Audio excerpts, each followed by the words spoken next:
Hello बच्चों, मैं सभी का स्वागत करता हूं अपने प्यारे से फिजिक्स ज्ञान मुकेश ने चैनल पे। बहुत बड़ा एक नोटिफिकेशंस है, एक बच्चों को लग रहा है बच्चों मुझे भेज रहे ऐसे। ऑलरेडी मैं और दिनेश सर थोड़ा डिस्कस कर रहे थे लेकिन बिजी था मैं।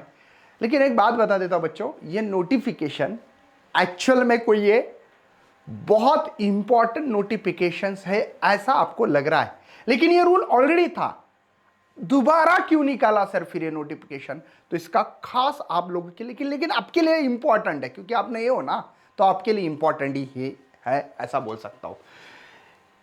ये शैक्षणिक वर्ष मतलब इस साल 2023-24 पासून 11वी-12वी भौतिक शास्त्र, रसायन शास्त्र, जीवशास्त्र, गणित मतलब यहां पे physics, chemistry, biology, maths, arts हो, कॉमर्स हो, सायन्स हो या विषयाच्या प्रश्नपत्रिक सूचनामधील बदलाबाबत। एक्चुअली ये बदलाबाबत क्यों बदला है बता नहीं है, लेकिन ये एक्चुअली में पहले ही नोटिफिकेशंस था, लेकिन इस साल से स्ट्रिक्टली लागू होने जा रहा है। अब बोलेंगे कौन सा है, तो सुन लो अच्छी तरह से। या परिपत्रकांच्या राज्यातील सर्व मान्यता प्राप्त उच्च माध्यमिक शाळा, कनिष्ठ महाविद्यालयातील 11वी-12वीच्या सर्व विद्यार्थ्यांना कळवण्यात येते की मतलब सभी जितने भी क्लास 12 की एग्जाम देने वाले हैं, फिर वो कोई फिजिक्स का पेपर हो, केमिस्ट्री हो, बायोलॉजी हो, मैथ्स हो, आर्ट्स, कॉमर्स, सायन्स या विषयातील प्रश्नपत्रिकेतील सूचनामध्ये शैक्षणिक वर्ष 2023 पासून खालील प्रमाणे करण्यात येत आहे। क्या है? For each multiple choice type of question है ना, it is a mandatory to write the correct answer along with the alphabet ABCD। No marks shall be given.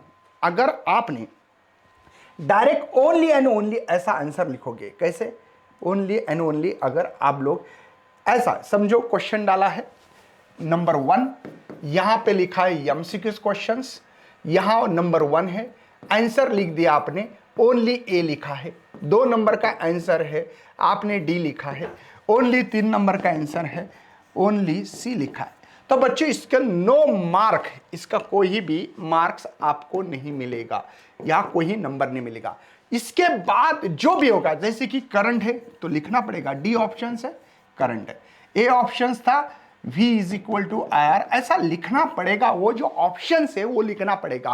Most important notification इसलिए है। ओके, बात समझ में आ रही है? कोई टेंशन है? ABCD नहीं लिख सकते, उसका ऑप्शंस ABCD लिख के डी में क्या करंट है, डी में कंजर्वेशन ऑफ एनर्जी है, कंजर्वेशन ऑफ मास है, कंजर्वेशन ऑफ चार्ज है, ऐसा लिखना पड़ेगा। जो ऑप्शन है वो लिखना पड़ेगा। Number 1, no mark shall be given, नहीं तो आपके नंबर कट 100% होंगे। नंबर नेक्स्ट देखते हैं, if any the correct answer alphabet correct answer right and only the first attempt will be the consider for the evaluation.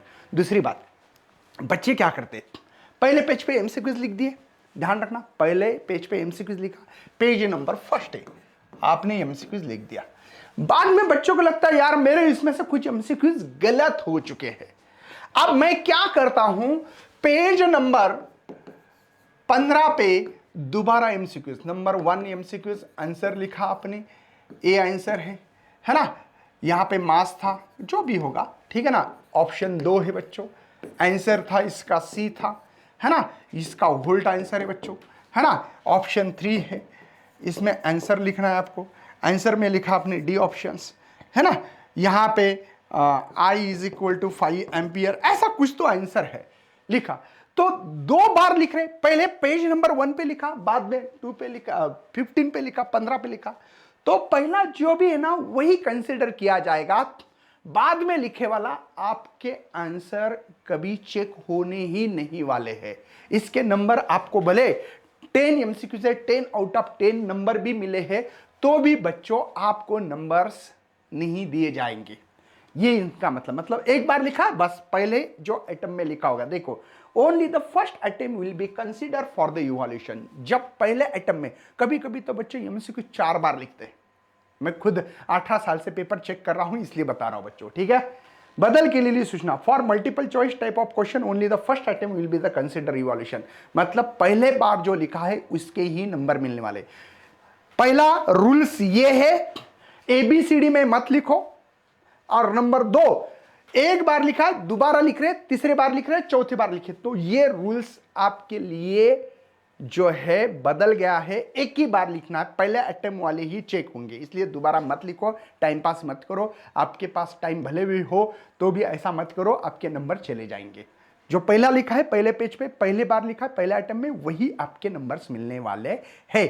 समजतं? मराठीत सांगतोय, पहिल्या पेजवर जे बिन तुम्ही लिहिला असेल एमसीक्यूज पहिल्यांदा, मग ते दुसऱ्या पेजवर तिसऱ्या पेजवर असतील, कुठेही असतील, ते चेक केल्या जातील।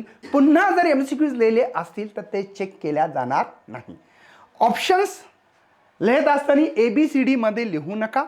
ए लिहिला असेल तर त्याचा आन्सर लिहा, काय करंट आहे, व्होल्टेज आहे, 5 एम्पियर आहे, जे काही आन्सर असेल ऑप्शनमध्ये ते पण लिहा, लिहिणं गरजेचं आहे।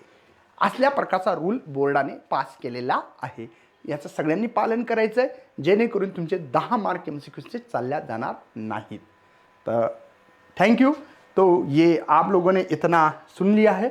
जो बच्चे बोर्ड की तैयारी कर रहे होंगे, तो हमारे साथ बोर्ड की तैयारी कर रहे हैं, तो हमने आपके लिए शौर्य बैच, ये बैच लॉन्च की है।